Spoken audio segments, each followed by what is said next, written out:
Hey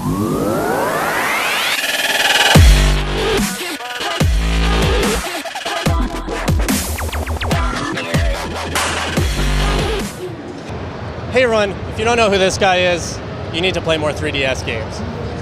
We got Jools Watsham here at PAX East. How you doing, Jools? Good, man. How you doing? I'm doing great. Excellent. I'm seeing so many faces I've only seen online, such as yours. I know, it's good to see you, man. Yeah, it's good to be here. And I do want to do one thing. Oh, gosh. Sean, I'm touching Jools, and you're not. Sorry, man. Sean didn't want to come. Next time. Yeah, you're going to save him cut? So, Jools, how are you? I know you just got here today, right? I did. Did you even leave this booth yet? I haven't. No, I literally came in and came here. So I know our good friend Brian from Image Inform is over that way. Yeah. I think our good friends from Two Tribes is maybe over that way. That's what I need to find next. I mean, that's what I love about this show. And that's why I'm here. I mean, long story short, my flight was cancelled yesterday. Literally 24 hours delay. Now I'm back here today. So I did have that moment of like, I don't know, should I go? You know, I was tired. I got up at 4:30 in the morning yesterday to get up, and I'm like, I don't know, do I want to go through that again? Yeah. And the reason I came is people like you know, people like Brian, like-minded gamers who love games, love to talk about games. That's what PAX is about. So I'm like, yeah, I have to go. I can't miss that. Yeah. Because it's these one-time, well, not one time, but these events that happen a few times a year are very special because of that, you know? Yeah. You know, so actually I was talking to someone earlier. So I'm waffling now, but whatever. Okay. I was talking to someone earlier. It's like, you know, for me, when I was a kid growing up, you know, at school, you know, I love games, and I had a few friends that love games, you know, we'd geek out about it, that's awesome. But it was very much the minority at that time, you know? It was kind of like, you couldn't talk to anyone the way you would talk to them, to be like, what are you talking about? Yeah. And that's what's awesome about this place, is everyone is that way, you know, and you can totally talk about games. It's like a secret language. You can revert back to games, talk about certain things, and I love it, man. It's awesome. And I find it really highlights the fans here. You don't get that feel of, you know, corporate gaming, right, like other events. It's just the True. fans. Everyone, it's love of gaming. Yeah. Coalesced together.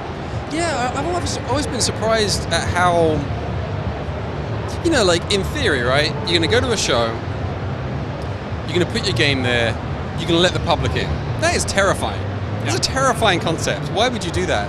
So the first time I came here, I was like, I didn't know what was going to happen.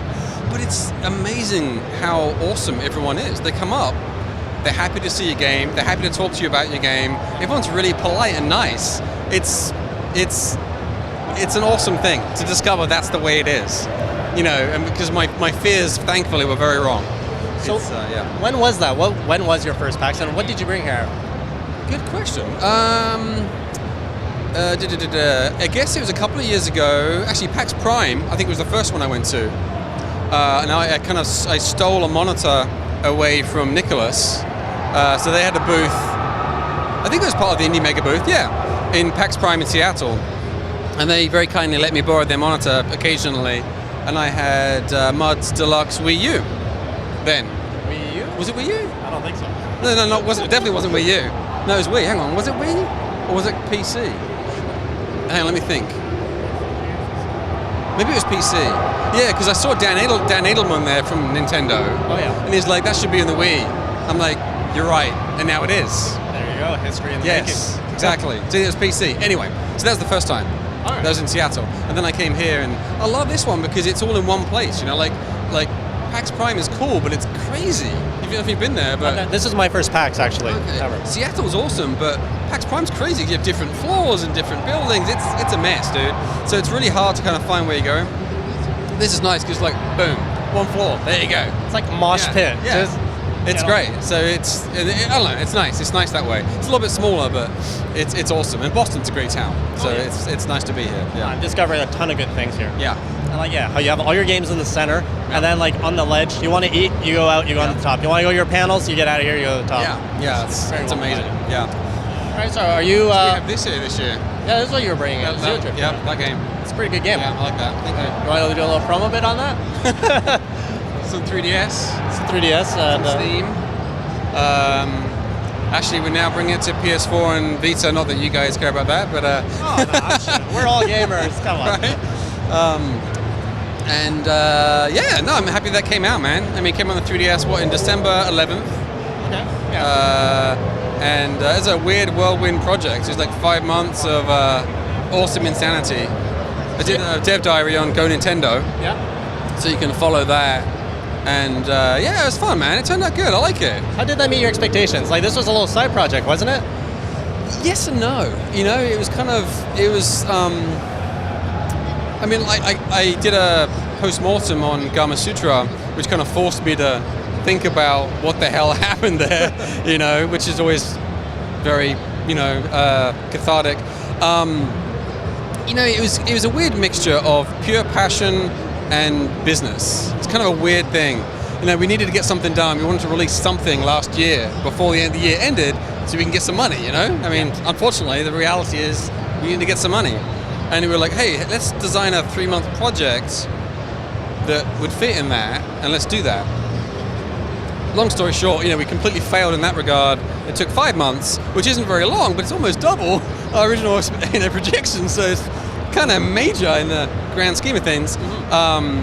But you know, deciding what that game was going to be, though, you know, in the old days maybe it'd be like, well, great, let's get, you know, the SpongeBob license and slap it in the Mudds engine and not really care about it and put it on the shelf, you know.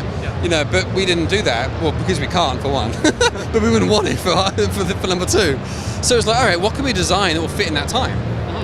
Not many things could be designed to fit in that time. Well, actually, even this didn't fit in that time, but whatever. That's a different story. Well, maybe it's this story. But anyway, I think it is this story. I think it is. I think we're on that story right now. But it was like, all right, what can we fit? So this was definitely, it grew in scope. Because originally it was like very much Ika-chan, you know, as far as let's do something really tiny but potent, you know? Yeah. And we started with that, and then it just kind of, you know, grew. Yeah, and I'm glad it did, you know, and even some people will say it's short, okay. But for me, it's there's no fat, you know, it's all very much go here, go there, face that, go back over there. It's just, you zip around in the true Metroidvania kind of fashion, and you never feel like, I mean, yeah, we could have stretched it out to 20 hours, sure, why not? Yeah. That's easy. But does it make the game better? No, it makes it longer, right. You know? So it kind of grew in scope, and anyway, the original point was, why did we do this? We went through an RPG kind of little concept that we kind of played around with for a little bit. You know, should we do like maybe a Mudds thing? Should we do a racing thing? Because we have ATV, you know, what should we do, you know? And I had done a weird little demake mock-up with this little guy in it for Moon Chronicles. So it was like a demake of Moon Chronicles with that. So this is the Moon Chronicles guy right here. Oh, it was. What? It was, yeah. So I had done that a few months before we started development of this, and just kind of forgot about it. And then we came to this thing of like, okay, let's do a game in a short amount of time, but let's make it good. So let's pick something that would fit in that time. And I was like, ooh, a Metroidvania game would be awesome. I've always wanted to make one of those. I don't think Nintendo's still not doing one. Yeah. So that's another reason to do it. And then I found that mock-up, and I'm like, oh. So it all kind of came together, and I'm like, the business side of it kind of sounds ugly, but that's just the reality. But we made sure that the game wasn't going to be compromised because of that, you know, and that was the key part. You know, if we'd decided to do, hey, let's do a first-person shooter multiplayer, sure, 5 months, yeah, that would have been a disaster, or it would have been horrible. Reception, fan reception to this game, like how do you feel that met your expectation, or did it kind of blow it up? Because I'm seeing a lot of good, you know, feedback coming from Xeodrifter. Like, yeah, it's hard, man. It's hard. It's hard to digest reception. It really is. I mean, that sounds weird. It's been reviewed very well, yeah. But it's hard for me to digest that. You know, it's done very well. It's got great scores. People have said very nice things about it, which is awesome.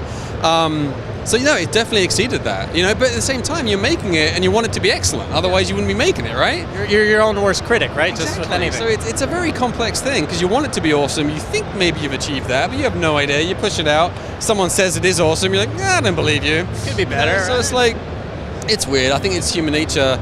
You know, the ones that maybe say negative things, you focus on that and go, yeah, I'm more comfortable over there. Yeah. I don't know, it's weird. But no, it's been received really well, which is awesome. So I guess, yes, it's probably exceeding my expectations. But that was my hope, you know? I was hoping they would like it.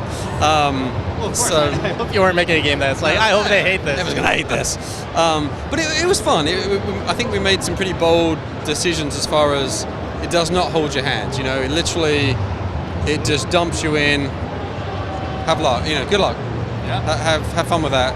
And some people are probably going to dislike that, and some people are going to revel in that and love the fact that, oh wow, I don't know what I'm supposed to do. Cool.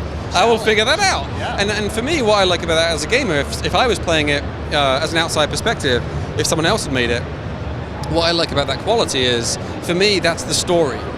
You know, it's the narrative, if you will, if you want to get fancy about it. It's my experience. Like, you know, when I was a kid and I played games, they did not have story. It felt like a story, though. You're playing the game. You're like Metroid 1, you know? Yeah. You're playing the game. That is the story. You know, you are writing the story. You are the story. It doesn't have to have, you know, quippy lines and characters and moments. Imagination is more involved in creating that story, filling it out. So I think with this, it's interesting because, you know, it starts off with like, great, I'm in my ship. Oh, I hit an asteroid. Oh man, I spin off. I get stuck between these planets. Oh, my warp core's broken. I guess I need to fix it. Go. And what's fun from that is now you're like, I don't know, I think in some regards, because the game doesn't tell you anything after that, is it feels like you're really alone and you're writing the story now, you know? So you go to planet over here maybe, and oh, I die. I couldn't go anywhere. That sucked. Okay, now what? You know, and you go over here, and finally you go to the right one, and you go, and you really feel like you discovered that. You feel like you're in that situation where my ship crashed, I'm marooned between 4 planets, now what? And I like that. I like that feeling as a player of like, I'm writing this journey, I'm experiencing this journey, it hasn't been written by someone else, I'm unearthing this as I go, and then I beat it and I move on, or do I? What happens at the end? No one knows. Well, you might know, but actually, I got stuck. I think on the 4th planet. It's pretty tough. You were holding my hand during the Twitch stream, so and then you left. It's like, oh no. Actually, no, it's a skill problem. I can't beat this last boss I'm on. Right. It's pretty tough. I like that. It's yeah. I like Speaking of tough, you got another Mutant Mudds coming out. I do. The segue. That was nice. Woo. Professional. Yeah, we have Mutant Mudds Super Challenge we're working on, which I can show you off camera, but we have nothing to announce yet. Okay, so I can't talk about what I see? Some of it. Okay. Some of it. Okay. But we have a few things that we haven't mentioned yet that I will tell you off camera. I'm sorry, that's so rude, I know, I'm sorry. Secret. But there are things that we want to reveal through the right channels to have the right impact and exposure, because I just flop out the door. Yeah. You know, I'm trying to get better at that as far as PR and what we reveal and how we reveal it to kind of hopefully mean more people get to hear about it and enjoy the game, hopefully. But we're working on that. That's going really well. What I can tell you is it's 40 new levels. I don't know why I paused on that. 40 new levels, which are pretty hard. That's kind of the whole point. They're all designed to be pretty darn hard. So basically, really made for the fans, you know. So if you're a fan of Mutant Mudds and you want more punishment, boom, here you go. This is for you. And there's some other stuff that I can't mention that's in there. But you know what I can tell you though is all of the level artwork is all brand new. So there's 5 new level themes, you know, graphically, that you go through. Some of them we shared at Nintendo Force magazine. There was the what do we have in there? There was the desert level that looks quite nice and sandy and awesome. There was the ice one. Very imaginatively named ice level that looks really cool, and then the kind of jungle level. And what's cool about the jungle level is if you played the first game and you beat it completely, sorry I tapped your mic there, if you beat it completely, you got all of the granny medals, you'll see a special screen at the end where Max is sitting there on a jungle level saying, oh wow Granny, that's awesome, dang, and all that kind of stuff. I don't think it sounds like that though. And it's like, well, I just got some new intel of something brewing over here, so I'll see you later. And so Mudds Super Challenge literally picks up from where that left off, and you're in the jungle now. Okay. I mean, there's an intro on how you got there and what's going on, why you're there and stuff. Actually, I think I've revealed that already. So while you're there is you've got the special intel was the impact site of the original meteorite. So you're going there because it's still spewing out muds. Oh, okay. I know. Shocker. So you're going to that, I know, right? So you're going to that meteorite to finally squash them, or or will you? I don't know. Until We'll see. the next 40 levels come out. Indeed, exactly. So that's kind of the story, if you will. I'm excited about it. It's pretty cool. I have all of the regular levels done now. They're all designed out. They're all arted out. Music is awesome. Troop Gamage, who did the original stuff, is doing this stuff too. All new music, so all new artwork for the levels. It's really nice. I mean, he's done a great job. He's ridiculous. I mean, I'll give him a screenshot of the level and he'll create something, and it's like, I don't know. It's to do a David Brent from The Office. It syncs together so well. A neighbor of mine does that all the time. Cracks me up. Sorry. Hey Tom, if you're watching this. Are we seeing this later this year? Do you have a release date or a release time frame? We're hoping to wrap up pretty darn. We're on the final stretch. We've got most of it done. I was about to slip what we're working on now, but we have a key component that we're working on that we haven't revealed yet. We'll be revealing later. Can you tease us a bit? The final, no, I can't. Sorry. Which is the final piece of the puzzle. That's what we're finishing off now. So we're kind of hoping to maybe wrap it up in a month or two from now, and have it released. If everything goes well, which it won't, but if everything goes well, it'll be out in the second quarter of this year. So it'll be out in May or June time, if everything goes well. Oh wow, that's really soon. Yeah. May or June, if we're lucky. Yeah. So I'll give it a look. Yeah. I mean, Jools, I was just coming here. I'm sorry. We just got a full impromptu interview, developer interview, which I don't get very often. So I mean, working on now. Whoa. Yeah. Is there more? Probably. I don't know. Okay. I'll get you in the next time. This is what happens when you ask Jools, hey, how's your PAX go? Here's all my development. But I'm really glad that you updated on all of this. I mean, a lot of stuff I didn't know. I didn't know you had Mutant Mudds Mutant Mudds secrets back there, and some dimension bit. And that's what I love about PAX. I mean, seeing my friends, seeing like-minded, colleagues and indie people, press people, the whole shebang. So I need to get out. We're friends. We're not press. I'm not press people. We're friends. No, you're on the friends tier. There we not go. the colleague or the media. Friends. Great. Plateau. Awesome. Yeah. Well, thanks a lot for your time, man. Jools. Definitely. It was great meeting you. Yeah. Cool. Thanks.